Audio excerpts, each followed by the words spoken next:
नमस्ते, मैं हूं अमित वानखड़े और हैपनिंग नागपुर में आपका स्वागत है।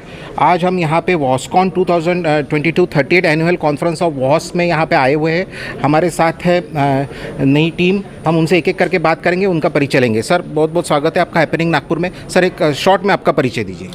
मैं डॉक्टर सत्यजीत जगताप, मैं इस कॉन्फ्रेंस का ऑर्गेनाइजिंग चेयरमैन हूँ और बाकी डिटेल हमारे साइंटिफिक कमेटी के चीफ जो है डॉक्टर RM चांडक सर बताएंगे। सर, मैं आपको एक सवाल पूछूंगा। ये 38 एनुअल कन्वेंशन कॉन्फ्रेंस है, ये किस तरीके से खास था?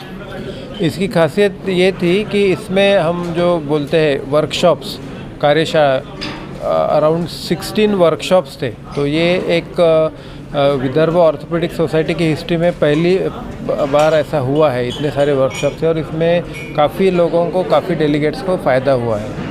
सर, बहुत बहुत धन्यवाद आपका बात करने से। सर, आपका स्वागत है हैपनिंग नागपुर में। एक छोटा सा आपका परिचय हमारे दर्शकों को दीजिए। सर, मैं doctor RM Chandak orthopaedic surgeon हूँ।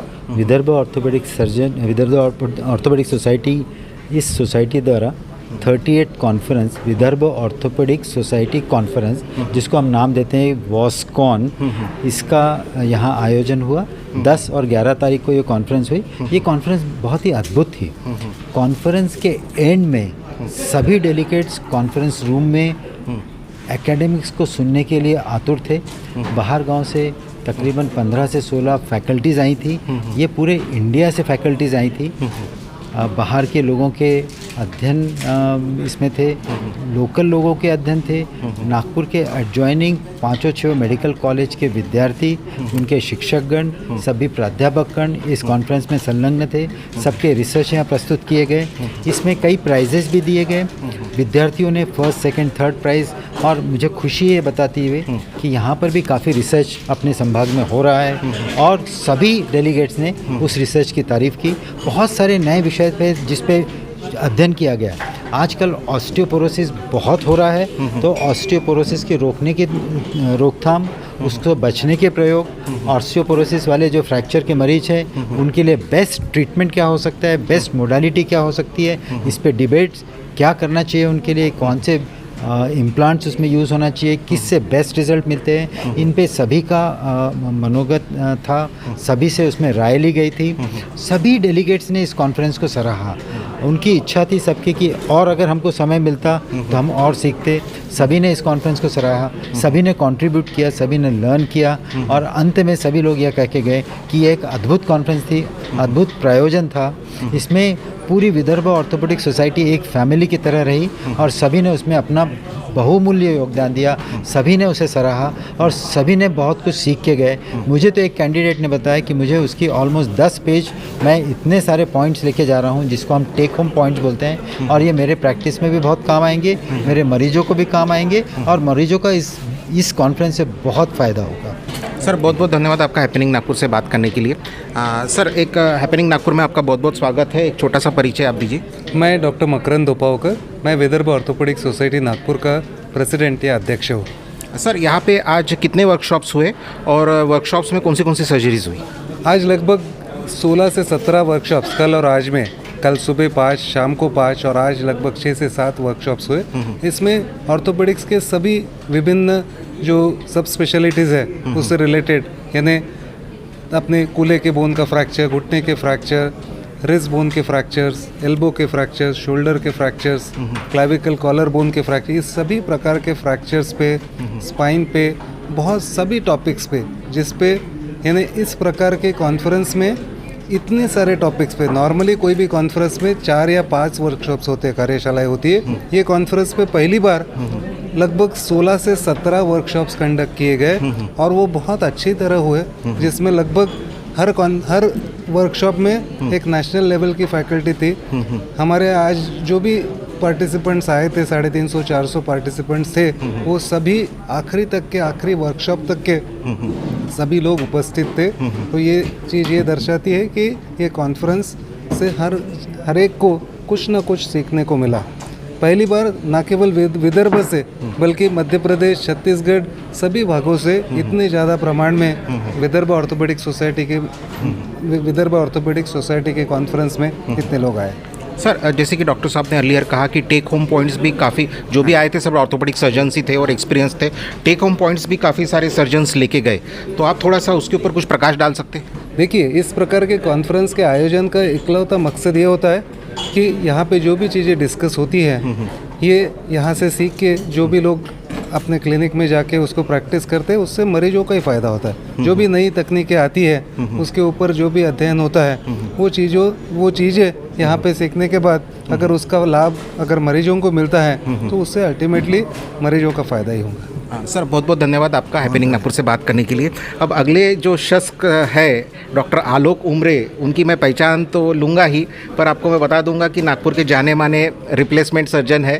सर एक छोटा सा आप अपना परिचय दीजिए और जो आप जो रिप्लेसमेंट है आपका जो कोर है जो रिप्लेसमेंट का, वो थोड़ा सा बताइए। मैं doctor Alok Umare, orthopaedic and joint replacement surgeon, इस कॉन्फ्रेंस का मैं ऑर्गेनाइजिंग सेक्रेटरी हूँ।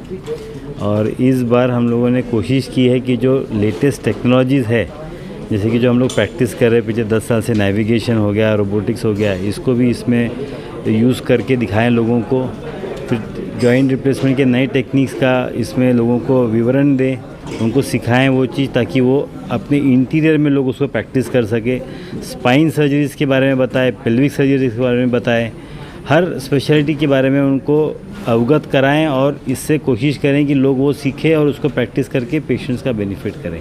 सर आपने रोबोटिक सर्जरी के बारे में बताया, तो जो छोटे शहर होते हैं वहाँ पे ये सर्जरीज़ कई बार पॉसिबल नहीं होती है और वहाँ पे जो ऑर्थोपेडिक सर्जन्स होते हैं उनको उतना ज़्यादा नॉलेज या एक्सपीरियंस नहीं होता है, तो ये जो आपका वर्कशॉप जो उन्होंने अटेंड किया उससे उनको निश्चित रूप से क्या फ़ायदा होगा?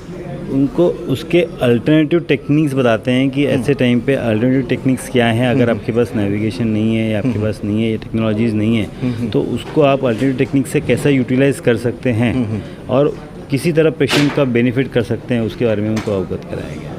सर वैसे तो आपसे बहुत कुछ बातचीत करनी थी, पर समय हमारे पास कम है, फिर से हम आपके पास आएंगे। और बहुत बहुत धन्यवाद आपका हैपनिंग नागपुर से बात करने के लिए। सर थोड़ा सा हाँ, हमारे साथ और एक डॉक्टर सर है, हम उनसे बात करेंगे, उनका परिचय लेंगे। सर एक छोटा सा परिचय। मैं doctor Ninad Gudghate, orthopedic surgeon, secretary Vidarbha orthopedic society. Sir जैसे कि ये वर्कशॉप हुआ, पिछले बार भी मैंने आपका एक वर्कशॉप अटेंड किया था जिसमें एक्सीडेंट्स जो होते हैं, एक्सीडेंट विक्टिम को किस तरीके से दवाखाना में पहुंचाया जाए। अभी देख रहे हैं हम कि एक्सीडेंट्स काफ़ी बढ़ रहे हैं और एक्सीडेंट्स में अभी पेशेंट्स जब आते हैं तो उनको कैसा ट्रीट करना, तो उसके बारे में आप क्या कहना चाहेंगे?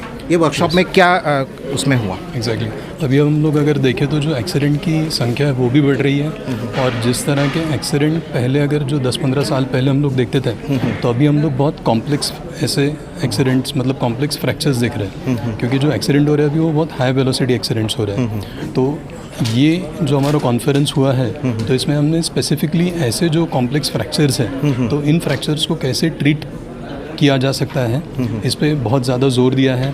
और इसके लिए हम लोगों ने जितने अच्छे फैकल्टीज़ हम लोग इनवाइट कर सकते थे वो हम लोगों ने कोशिश किया है और पूरी टीम ने काफ़ी मेहनत की है।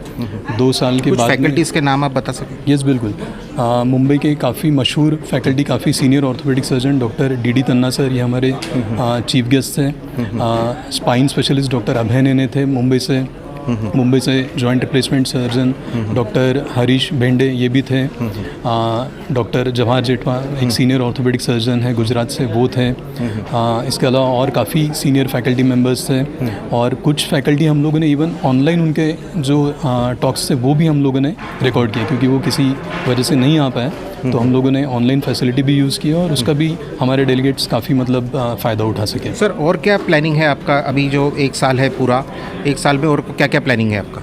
अभी तो 1-2 दिन हम लोग रेस्ट लेने का सोचेंगे but definitely Vidarbha orthopedic society की तरफ से हम लोग हर महीने क्लिनिकल मीटिंग्स करते हैं। अच्छा। जिसमें हमारे सभी मेंबर्स योगदान करते हैं। नए नए जो केसेस रहते हैं हम लोग अलग अलग सब्जेक्ट वाइज डिस्कशन करते हैं। अच्छा। तो ये एक्टिविटीज़ तो हमारी शुरू रहेंगी और विदर्भ ऑर्थोपेडिक सोसाइटी के लिए जो सबसे अच्छा एकेडमिक कंटेंट है वो हम लोग मतलब कितना अच्छा इंप्रूव कर सकते हैं उस पर जोर देते हैं। तो एक्टिविटीज़ हमारी शुरू रहेगी। सर बहुत बहुत धन्यवाद आपका, आपने आपका कीमती समय निकाला और हैपनिंग नागपुर से बात की। सर आखिर में जो एक कॉन्फ्रेंस है उसका आप सारांश क्या बताना चाहिए?